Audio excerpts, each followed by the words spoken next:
بسم الله الرحمن الرحيم. عن أسامة رضي الله تعالى عنه قال قال رسول الله صلى الله تعالى عليه وسلم: وكنت على باب النار فإذا عامة من دخلها النساء.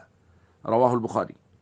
نبی کریم صلی اللہ علیہ وسلم نے ارشاد فرمایا، اور میں نے جہنم کے دروازے پر کھڑے ہو کر دیکھا تو اس میں اکثر داخل ہونے والی عورتیں تھیں۔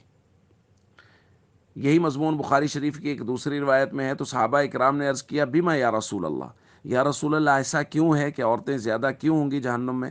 تو حضور علیہ الصلوۃ والسلام نے فرمایا، بکفرہن، اپنی ناشکری کی وجہ سے۔ قیل یکفرن باللہ، عرض کیا گیا یا رسول اللہ، اللہ کی ناشکری؟ قال، حضور نے فرمایا، یکفرن العشیر و یکفرن الاحسان، شوہر کی ناشکری اور احسان فراموشی کی وجہ سے۔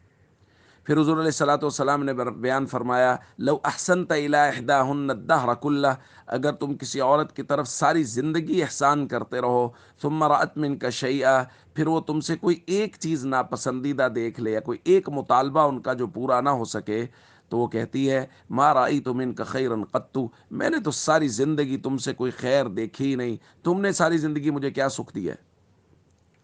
تو نبی کریم صلی اللہ علیہ وسلم نے وجہ بھی بیان فرمائی کہ عورتیں جہنم میں زیادہ ہوں گی اپنے شوہروں کی ناشکری اور نافرمانی کی وجہ سے۔ تو دوستو، ایک بات تو یہ ہے، اور دوسری، حضور علیہ الصلوۃ والسلام نے ایک دوسری روایت میں، وہ بھی بخاری شریف کی ہی روایت ہے، اس میں حضور نے فرمایا، تکثرن اللعن، عورتیں زیادہ جہنم میں ہوں گی چونکہ وہ لعن تان زیادہ کرتی ہیں، یعنی زبان کا غلط استعمال زیادہ کرتی ہیں۔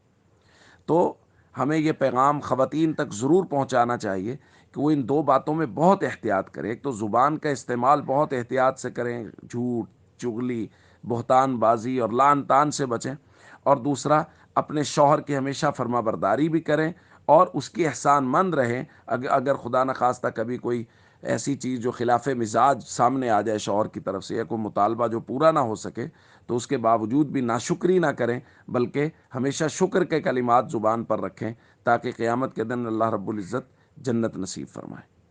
السلام علیکم ورحمۃ اللہ وبرکاتہ۔